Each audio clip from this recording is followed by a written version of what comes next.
স্বপ্নভঙ্গ হলো বাংলাদেশ অনূর্ধ্ব-19 দলের। ভারতের বিপক্ষে 4-3 গোলে প্লান্টি শুট আউটে হেরে সাফ চ্যাম্পিয়নশিপের রানার্স আপ হয়েছেন বাংলাদেশ অনূর্ধ্ব-19 দল।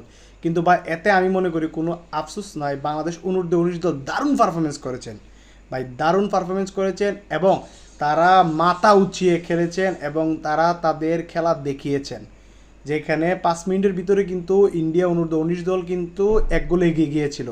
সেখান থেকে ম্যাচটাকে ধরে রেখে কিন্তু তারা কিন্তু দ্বিতীয়ার্ধে কামব্যাক করেন এবং ইন্ডিয়াকে আর কোনো গোল হতে সুযোগ দেয়নি, বরঞ্চ বাংলাদেশ আর কয়েকটা গোলের সুযোগ তৈরি করেছিলেন।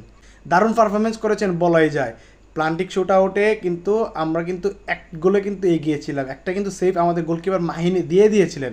কিন্তু দুর্ভাগ্য যে এখানের মধ্যে ফয়সাল আহমেদ সবচেয়ে ভালো প্লেয়ার, বাংলাদেশ অনূর্ধ্ব-19 দলের ক্যাপ্টেন, সে কিন্তু প্লান্টিকটা মিস করে ফেলেছেন। তারপরে পঞ্চম শটও কিন্তু আমাদের মিস হয়ে যায়। পরপর 2টা শট মিস হওয়াতে কিন্তু ইন্ডিয়া কিন্তু অ্যাডভান্টেজটা পেয়ে জয়লাভ করে ফেলে। ভাই একসময় মনে হয়েছিল আমরা ম্যাচটা জয়লাভ করবো, যেহেতু একটা সেভ হয়ে গিয়েছে। সেই জায়গার মধ্যে আমরা কিন্তু 4-3 গোলে হেরে গিয়েছি। যাই হোক, তারপর আমরা কিন্তু প্রাউড এই টিমটাকে নিয়ে। এই টিমটা দারুণ পারফরমেন্স করেছে।